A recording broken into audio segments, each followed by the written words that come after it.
इस सत्र में हम MS वर्ड में डॉक्यूमेंट बनाने और उसे नियंत्रित करने के विषय में सीखेंगे। जब हम MS वर्ड एप्लीकेशन चलाते हैं, एक नया और खाली डॉक्यूमेंट डिफॉल्ट रूप से डॉक्यूमेंट 1 के नाम से खुल जाता है। हम डिफॉल्ट डॉक्यूमेंट का उपयोग एक नए डॉक्यूमेंट के रूप में टेक्स्ट लिखने के लिए कर सकते हैं। MS वर्ड भी एप्लीकेशन में मौजूद टेम्पलेटों का उपयोग करके नए डॉक्यूमेंटों को विभिन्न प्रकार का बनाने की अनुमति देता है। टेम्पलेट्स का उपयोग एक नए डॉक्यूमेंट बनाने के लिए ऑफिस बटन पर क्लिक करें और चयन करें न्यू। एक नया डॉक्यूमेंट डायलॉग बॉक्स के रूप में प्रकट होगा। इस डायलॉग बॉक्स को 3 वर्गों में बांटा गया है। बायां भाग अधिकतम टेम्पलेट्स के विभिन्न प्रकारों को सूचीबद्ध करता है। मध्यम भाग सभी प्रकार के चुने हुए उपलब्ध टेम्पलेट्स को सूचीबद्ध और प्रदर्शित करता है। और तीसरा और अंतिम भाग चयनित टेम्पलेट का पूर्व दर्शन प्रदान करता है। नए डॉक्यूमेंट डायलॉग बॉक्स से एक नए टेम्पलेट का चयन करें। अगर आप माइक्रोसॉफ्ट ऑफिस के किसी भी टेम्पलेट के प्रकार का चयन करते हैं, तो डायलॉग बॉक्स के ठीक नीचे कोने में बना बटन एक डायलॉग बटन के साथ बदल जाता है। क्रिएट या चयनित टेम्पलेट पर आधारित एक डॉक्यूमेंट बनाने के लिए डाउनलोड पर क्लिक करें। जहां डॉक्यूमेंट बना है, वहां आप टेक्स्ट लिख सकते हैं और उसमें छवियों या चित्रों को सम्मिलित कर सकते हैं। अब आप पेज लेआउट टैब के तहत पेज सेटअप समूह में विभिन्न विकल्पों का उपयोग कर डॉक्यूमेंट के आकार को अनुकूलित कर सकते हैं। डॉक्यूमेंट का आकार निर्धारित करने के लिए पेज लेआउट टैब पर क्लिक करें। पेज सेटअप करने के लिए मार्जिन्स, ओरिएंटेशन पोर्ट्रेट के रूप में या लैंडस्केप और आकार को चुनें। एक बार जब आप नया डॉक्यूमेंट बना लें, तो फिर उसे सेव करना जरूरी होता है। बनाए गए डॉक्यूमेंट पर अपना काम खत्म करने के पश्चात उसे ठीक से सेव करने के लिए एप्लीकेशन को बंद करना जरूरी होता है। डॉक्यूमेंट को बंद करने के लिए ऑफिस बटन पर क्लिक करें और बंद का चयन करें। वैकल्पिक रूप से आप डॉक्यूमेंट को बंद करने के लिए टाइटल बार के बंद बटन पर क्लिक कर सकते हैं। MS वर्ड एप्लीकेशन को बंद करने के लिए ऑफिस बटन पर क्लिक करें और बंद शब्द विकल्प का चयन। आप एक नया डॉक्यूमेंट बनाने के लिए और बाद में उसके उपयोग के लिए उसे अपने कंप्यूटर में सेव कर सकते हैं। आइए देखते हैं कैसे एक नया डॉक्यूमेंट बनाया और सेव किया जा सकता है। एक नया डॉक्यूमेंट बनाने और उसे सेव करने के लिए स्टार्ट बटन पर क्लिक करें। सभी प्रोग्राम्स की ओर माउस को केंद्रित करें। माउस को ऑल प्रोग्राम्स पर ले जाएं। माइक्रोसॉफ्ट ऑफिस वर्ड 2007 पर क्लिक करें।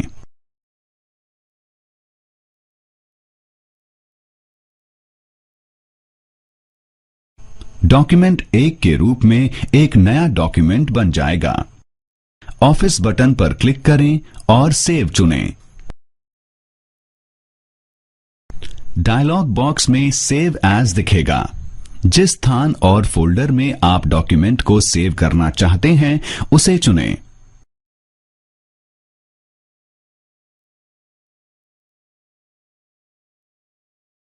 उसे खोलने के लिए फोल्डर पर डबल क्लिक करें। अपने डॉक्यूमेंट के लिए इच्छित फाइल का नाम कॉम्बो बॉक्स में फाइल के नाम पर लिखें।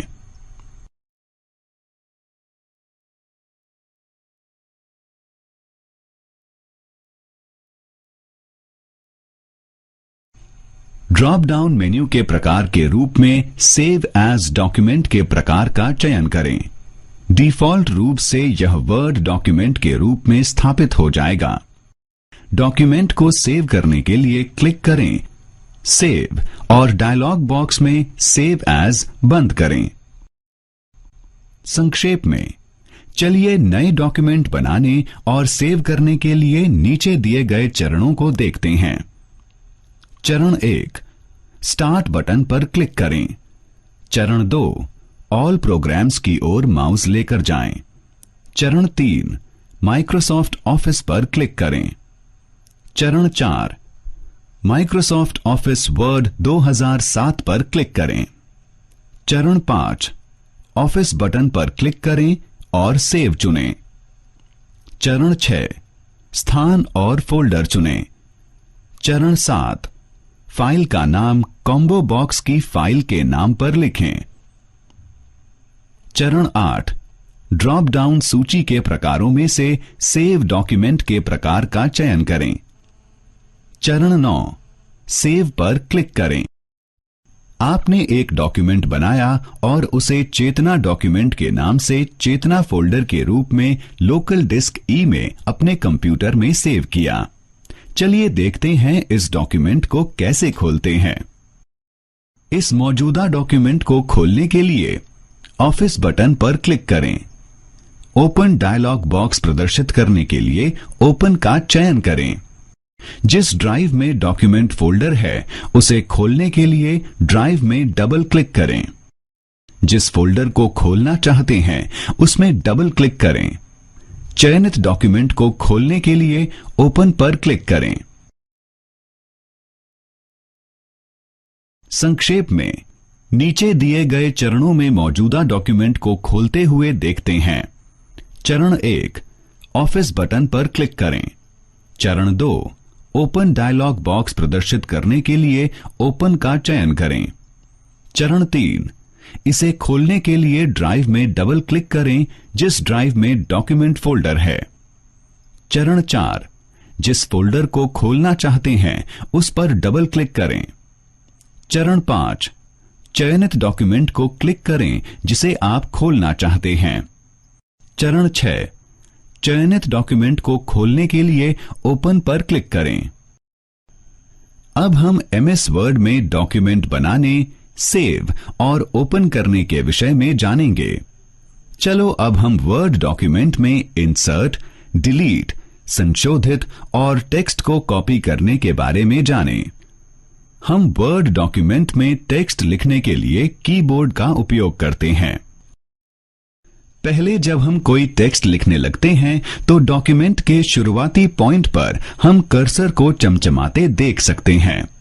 इसका मतलब है हम जो डॉक्यूमेंट लिखते हैं वो वहां से शुरू होता है जहां कर्सर चमकता है। जैसे जैसे हम लिखते हैं कर्सर आगे बढ़ता जाता है। हम शब्द या चरित्र के बीच में स्पेस देने के लिए कीबोर्ड पर स्पेस बार का उपयोग करते हैं। हम एक पंक्ति के अंत में जब पहुंचते हैं वर्ड स्वचालित रूप से अगली पंक्ति के लिए टेक्स्ट लिखने में मदद करता है। यह एंटर की को प्रेस करके टेक्स्ट को दूसरी लाइन में लिखने की जरूरत को समाप्त कर देता है। जब हम एंटर की प्रेस करते हैं तो कर्सर अगली पंक्ति पर पहुंचता है। यह हमें एक नई लाइन में टेक्स्ट लिखने की अनुमति देता है। हम भी पेजों को सम्मिलित, टेबल इलस्ट्रेशन लिंक, हेडर और फुटर चिन्ह और अन्य तत्व जैसे कला, टेक्स्ट बॉक्स, दिनांक और समय का प्रयोग रिबन में सम्मिलित मेन्यू द्वारा कर सकते हैं। हम डॉक्यूमेंट के टेक्स्ट को भी संपादित कर सकते हैं। टेक्स्ट को संपादित करने के लिए हमें कर्सर को उस जगह पर ले जाना चाहिए जिस जगह हमें परिवर्तन करना होता है। विभिन्न एरो की और उनके कार्यों को स्क्रीन सूचीबद्ध टेबल द्वारा प्रदर्शित करता है। जारी रखने के लिए टेबल को बंद करें। एक डॉक्यूमेंट को संपादित करने के लिए हम टेक्स्ट को इंसर्ट, डिलीट, कॉपी और कट और पेस्ट कर सकते हैं। वर्ड आमतौर पर इंसर्ट मोड में होता है। जैसे हम टेक्स्ट में लिखते हैं ये आगे बढ़ने के लिए टेक्स्ट को दाहिनी ओर और नीचे की तरफ धक्का देता है। टेक्स्ट डिलीट करने के लिए हमें या तो बैकस्पेस या डिलीट की जरूरत पड़ती है। डिलीट की कैरेक्टर को करंट कर्सर की जगह से हटाती है। बैकस्पेस की करंट कर्सर की जगह से कैरेक्टर को बाईं ओर एक जगह तक हटाती है। करंट डॉक्यूमेंट में किए संपादन को हम अनडू और रीडू भी कर सकते हैं। हम क्विक एक्सेस टूल बार के लिए भी अनडू और रीडू कमांड्स का प्रयोग कर सकते हैं। अनडू कमांड हमें किए गए कार्य को पलटने में मदद करती है। मानो हमने कुछ टेक्स्ट में टाइप किया और गलती से उसको डिलीट कर दिया, तो फिर हम डिलीट टेक्स्ट को वापस लाने के लिए अनडू बटन पर क्लिक कर सकते हैं। विकल्प के तौर पर हम टास्क को अनडू करने के लिए CTRL और Z की को एक साथ दबा सकते हैं। रीडू कमांड आखिर में हुए अनडू टेक्स्ट को दोबारा लाने में मदद करता है। अगर हम अनडू कमांड द्वारा डिलीट टेक्स्ट को वापस ला सकते हैं, तो रीडू कमांड द्वारा पुनः डिलीट भी कर सकते हैं। परिवर्तन को रीडू करने के लिए हम क्विक एक्सेस टूल बार पर रीडू बटन को क्लिक करते हैं। विकल्प के तौर पर हम एक साथ CTRL की और Y की का प्रयोग कर सकते हैं। डॉक्यूमेंट को एडिट करते समय हम टेक्स्ट को कॉपी या कट, रेखांकन या पैराग्राफ भी कर सकते हैं और फिर किसी अन्य जगह डॉक्यूमेंट में ले जाकर पेस्ट कर सकते हैं। टेक्स्ट को कॉपी या कट करने से पहले उसको चयन करना पड़ता है। टेक्स्ट का चयन करने के लिए हम कीबोर्ड और माउस दोनों का उपयोग कर सकते हैं। एक शब्द का चयन करने के लिए हम माउस को उस शब्द पर ले जाकर डबल क्लिक कर सकते हैं। वाक्य का चयन करने के लिए हम CTRL की को दबा के वाक्य में कहीं पर भी क्लिक कर सकते हैं।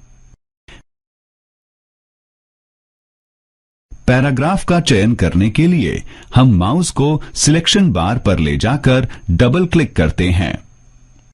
इच्छित टेक्स्ट या कैरेक्टर का चयन करने के लिए हमें जरूरत है कि हम इच्छानुसार चुने भाग पर आई बीम पॉइंटर को क्लिक और ड्रैग करें। एक बार हम टेक्स्ट का चयन करने में सक्षम हो गए, तो हम चयनित टेक्स्ट को कॉपी या कट करके एक से दूसरी जगह ले जा सकते हैं। चलिए जानते हैं टेक्स्ट को एक जगह से दूसरी जगह कैसे ले जा सकते हैं। टेक्स्ट को एक जगह से दूसरी जगह ले जाने के लिए उस टेक्स्ट का चयन करें जिसे आप एक जगह से दूसरी जगह ले जाना चाहते हैं। रिबन के होम मेन्यू में से कट विकल्प पर क्लिक करें। कर्सर को उस स्थान पर रखें जहां आप अपना टेक्स्ट पेस्ट करना चाहते हैं। कट टेक्स्ट को पेस्ट करने के लिए पेस्ट विकल्प पर क्लिक करें। पेस्ट विकल्प केवल वैल्यू या फॉर्मेटिंग पेस्ट या हाइपरलिंक के रूप में टेक्स्ट पेस्ट करने के विकल्प प्रदान करता है। इसी तरह हम टेक्स्ट को कॉपी करके एक ही डॉक्यूमेंट को एक अन्य जगह पर या एक अलग डॉक्यूमेंट में पेस्ट कर सकते हैं। टेक्स्ट को कॉपी करने के लिए कॉपी करने वाले टेक्स्ट का चयन करें। रिबन के होम मेन्यू में से कॉपी विकल्प पर क्लिक करें। कर्सर को उस स्थान पर रखें जहां आप अपना टेक्स्ट पेस्ट करना चाहते हैं। पेस्ट विकल्प पर क्लिक करें। कॉपी टेक्स्ट यहां पर पेस्ट हो जाता है। तो हमने देखा वर्ड विभिन्न विकल्पों और की का उपयोग करके किसी डॉक्यूमेंट में टेक्स्ट को संपादित करने की अनुमति कैसे।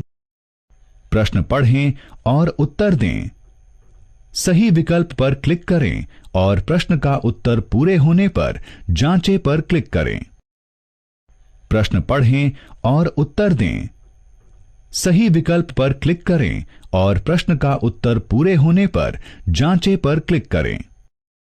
हम क्या करते हैं जब हमें जटिल जानकारी को व्यवस्थित करने की जरूरत होती है? हाँ, हम इस जानकारी को संभालने के लिए टेबल्स का उपयोग करते हैं। टेबल्स हमें विभिन्न प्रकार के डॉक्यूमेंट्स को संभालने में मदद करता है, जैसे फॉर्म, स्क्रिप्ट और रिपोर्ट्स। टेबल्स रो और कॉलम से मिलकर बना है।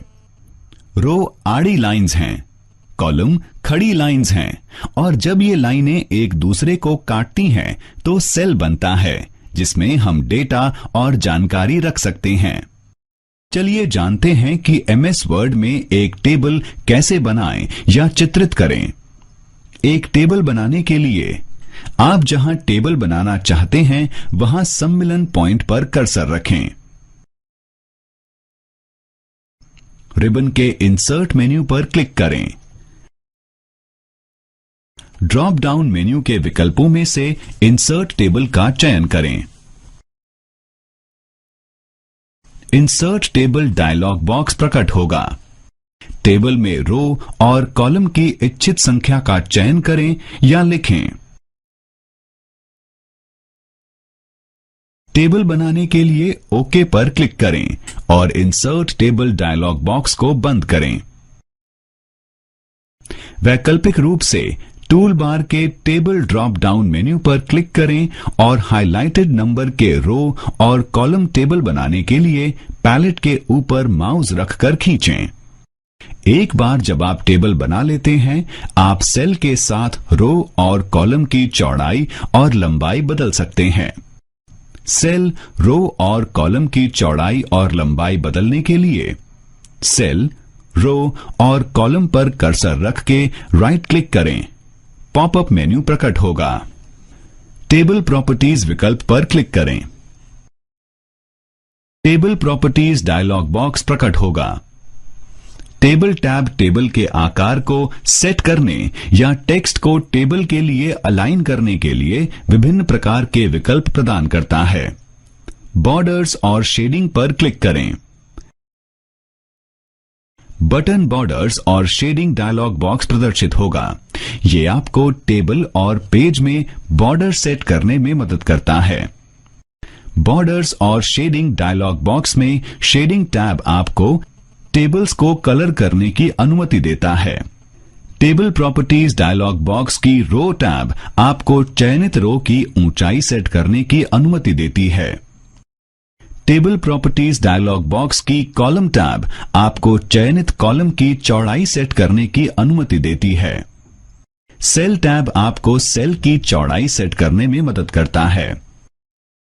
अपनी जरूरत के अनुसार आप भी टेबल में रो और कॉलम को डिलीट या इंसर्ट कर सकते हो।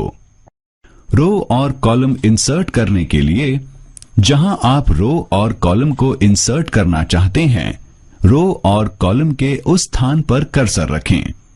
शॉर्टकट मेन्यू का उपयोग करने के लिए राइट क्लिक करें। माउस को इंसर्ट विकल्प पर ले जाएं।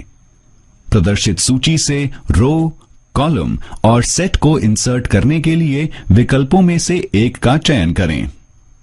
सेल, रो और कॉलम को डिलीट करने के लिए कर्सर को उन रो और कॉलम पर लेकर जाएं जिन्हें आप डिलीट करना चाहते हैं। राइट क्लिक करें और डिलीट डायलॉग बॉक्स प्रदर्शित करने के लिए डिलीट सेल का चयन करें। सेल, रो और कॉलम को डिलीट करने के लिए इनमें से कोई एक विकल्प चुनें। तो हमने जाना कैसे टेबल्स को बनाएं और उनका उपयोग करें ताकि हम जानकारी को बेहतर और प्रभावशाली तरीके से अरेंज करके रखें। एमएस वर्ड भी हमें विभिन्न प्रकार के उपयोगिता विकल्प प्रदान करता है, जैसे कि प्रूफिंग और ट्रैकिंग, जो हमें मदद करती है समीक्षा और डॉक्यूमेंट में किए गए परिवर्तनों को ट्रैक करने में। रिबन में review main proof, mark comment, track changes और डॉक्यूमेंट में परिवर्तन के साथ काम करने के विकल्प प्रदान करता है। रिव्यू मेन के प्रूफिंग ग्रुप के कई विकल्प होते हैं, जैसे कि स्पेलिंग, ग्रामर, थिसॉरस और ट्रांसलेट, जो मदद करते हैं डॉक्यूमेंट के टेक्स्ट की जांच करने में। वर्ड अपने आप स्पेलिंग और ग्रामर चेक करता है, जैसे हम उन्हें टाइप करते हैं। गलत स्पेलिंग के नीचे लाल लाइन लगाकर स्पेलिंग की गलती प्रदर्शित करता है। व्याकरण की गलती के लिए हरे रंग की लाइन लगाकर व्याकरण की गलती प्रदर्शित करता है। रिव्यू मेन के अंदर प्रूफिंग ग्रुप में स्पेलिंग और ग्रामर विकल्प पर क्लिक करके हम संपूर्ण डॉक्यूमेंट की गलती जांच सकते हैं। स्पेलिंग ग्रामर डायलॉग बॉक्स प्रकट होता है। डायलॉग बॉक्स त्रुटियों को प्रदर्शित करता है और त्रुटियों के लिए सुझाव देता है। हम सुझाव का उपयोग करके गलत शब्दों को बदल सकते हैं या फिर सुझाव को अनदेखा कर सकते हैं। डॉक्यूमेंट के भाग को जांचने के लिए चयन करें टेक्स्ट या उसका एक भाग और फिर क्लिक करें स्पेलिंग ग्रामर विकल्प पर।